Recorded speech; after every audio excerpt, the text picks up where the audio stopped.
Hello friends, आज हम लोग सीखेंगे संयोजकता निकालना।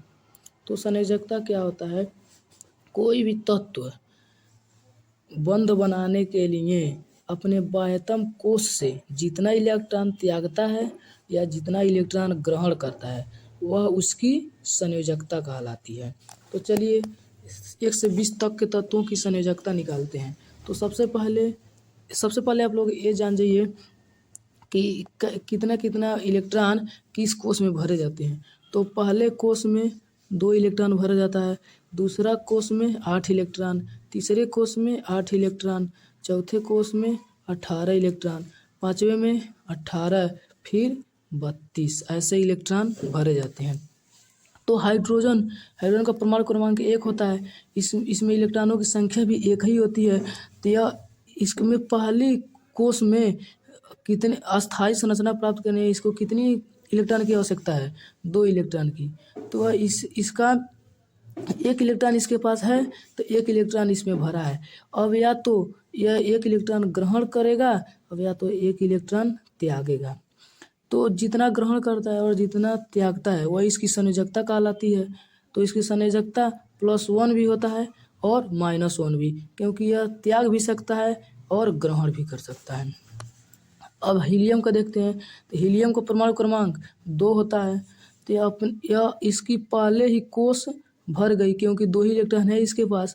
यह अस्थायी संरचना प्राप्त कर लिया। अब इसे इलेक्ट्रॉन देने की और लेने की आवश्यकता नहीं है, इसलिए इसकी संयोजकता 0 हो गई। अब लिथियम है। तो लिथियम का परमाणु क्रमांक 3 होता है। तो यह इसका नाभिक है और इसका पहला कक्ष है। इसमें 2 इलेक्ट्रॉन भरते हैं और 1 इलेक्ट्रॉन बच गया तो इसके दूसरे कोश में भरेगा। अब इसमें कितने इलेक्ट्रॉन चाहिए? 8 इलेक्ट्रॉन। तो इसके पास एक ही इलेक्ट्रॉन है। इसको 7 इलेक्ट्रॉन लेना आसान है कि 1 इलेक्ट्रॉन त्यागना आसान है? इसे 1 इलेक्ट्रॉन त्यागना ही सबसे आसान है, इसलिए यह क्या करता है? 1 इलेक्ट्रॉन त्याग देता है। अब जो इलेक्ट्रॉन त्यागते हैं उसकी संयोजकता प्लस के साथ लिखी जाती है और जो ग्रहण करते हैं उसकी माइनस के साथ। तो 1 इलेक्ट्रॉन त्याग रहा है तो इसकी संयोजकता +1 हो गया। अब बेरिलियम को देखते हैं। बेरिलियम का परमाणु क्रमांक 4 होता है। तो इसके पहले कोश में 2 इलेक्ट्रॉन और बचा 2, इसके दूसरे कोश में 2 इलेक्ट्रॉन भरा गया। अब इसमें 8 इलेक्ट्रॉनों की आवश्यकता होती है, तो इसे 6 इलेक्ट्रॉन और चाहिए। या तो यह अपना 2 इलेक्ट्रॉन त्याग दे, तो दो इलेक्ट्रॉन त्याग देगा तो इससे इसकी अस्थायी संरचना प्राप्त होगी। तो 6 इलेक्ट्रॉन लेगा तो इससे कठिनाई होगी, तो इसे 2 इलेक्ट्रॉन त्यागना इसे आसानी है, इसलिए 2 इलेक्ट्रॉन त्याग देता है। तो इसकी संयोजकता +2 हो जाती है। अब बोरान है। तो बोरान के परमाणु क्रमांक 5 होता है। तो इसका नाभिक है। पहले कोश में 2 इलेक्ट्रॉन, दूसरे कोश में 3 इलेक्ट्रॉन हो गया, 2 3। अब इसे कितना चाहिए? अभी 5 चाहिए। तो 5 लेना कठिन है, इसलिए यह अपना 3 त्याग देता है, इसलिए इसकी संयोजकता +3 हो जाती है। अब कार्बन है। तो कार्बन के पहले कक्ष में 2 इलेक्ट्रॉन, अब दूसरे में 4 इलेक्ट्रॉन, तो इसे 4 और चाहिए। या तो 4 दे दे या तो 4 ले ले। इसमें या तो देने में या लेने में बराबर ही कठिनाई होगी, किसी में ज़्यादा या कम नहीं होगा, इसलिए इसकी संयोजकता 4 होती है। अब नाइट्रोजन है। नाइट्रोजन का परमाणु क्रमांक 7 है। तो पहले में 2 और दूसरे में 5, 1 2 3 4 5 इलेक्ट्रॉन। अब इसे कितना चाहिए? 3 चाहिए, तो इसलिए इसकी संयोजकता -3 होगी। अब ऑक्सीजन की। तो ऑक्सीजन का परमाणु क्रमांक 8, यह इसका नाभिक हो गया। प्रथम कोश, द्वितीय कोश। इसमें 2 इलेक्ट्रॉन, इसमें 6 इलेक्ट्रॉन, 1 2 3 4 5 6 इलेक्ट्रॉन। तो इसे कितना चाहिए? 2 चाहिए, इसलिए इसका संयोजकता -2। अब फ्लोरीन है। इसका परमाणु क्रमांक 9 है।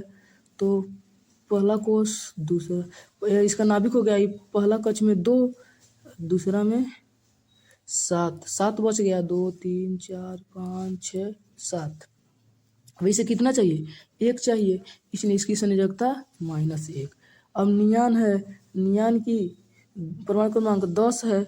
इसका नाभिक हो गया। इसके प्रथम कोष में 2 इलेक्ट्रॉन और दूसरा में कितना चाहिए?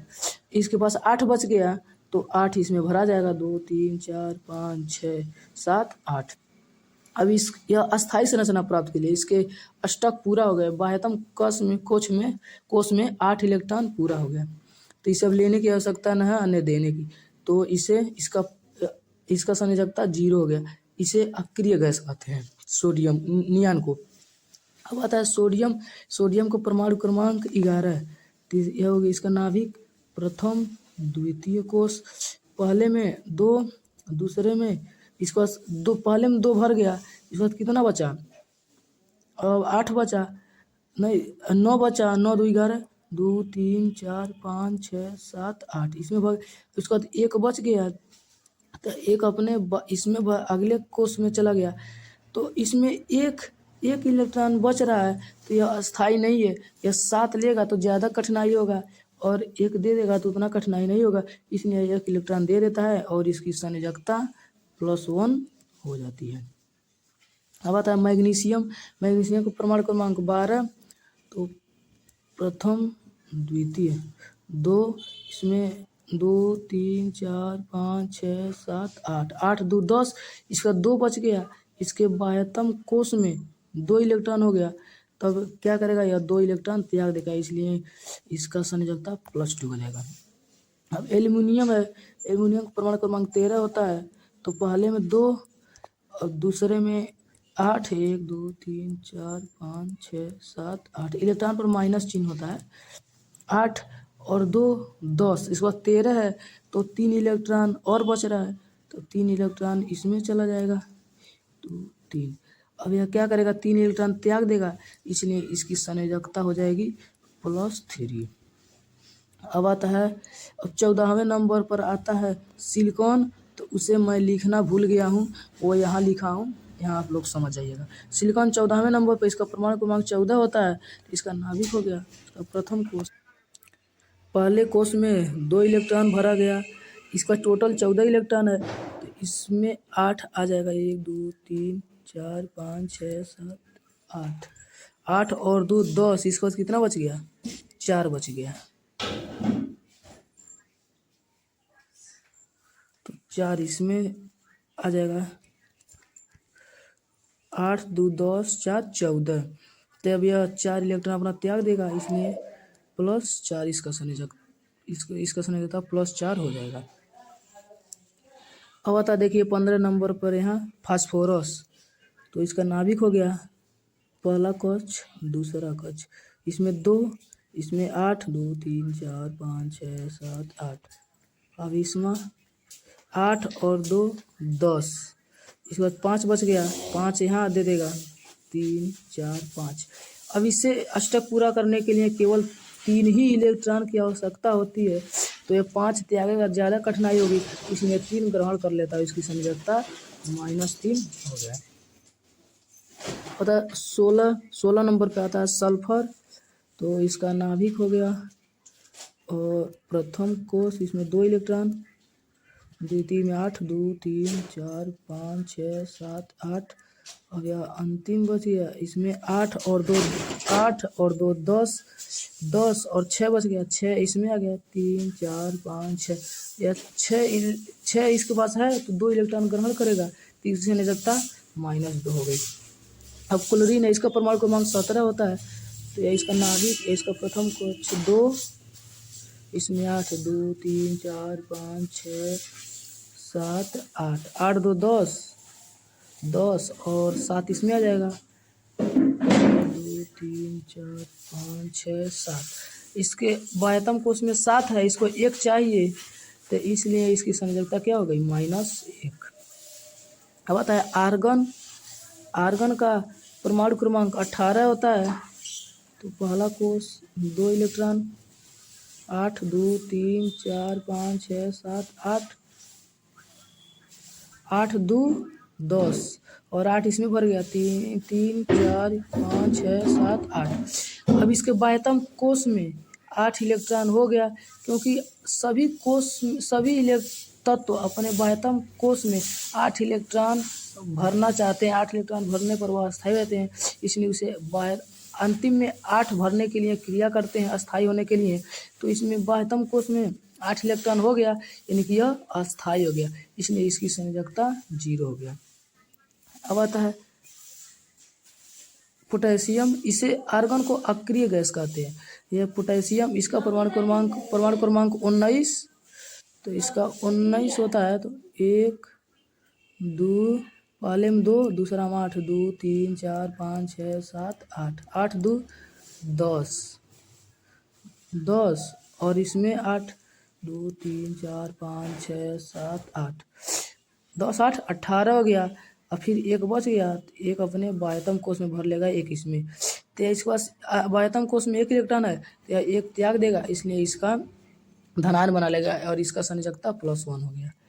अब आता है 20 नंबर पर कैल्शियम, तो यह कैल्शियम का नाभिक हो गया। इसका प्रथम कोश 2 इलेक्ट्रॉन, द्वितीय 8 इलेक्ट्रॉन, 2 3 4 5 6 7 8, 8 2 10, अभी 10 और बाकी है, इसमें 8 आ गया, 2 4 6 8, 8 8 16 और 2 18, अभी 2 इलेक्ट्रॉन बच गया, तो यह इसके इस कोश में 2 इलेक्ट्रॉन आ गया।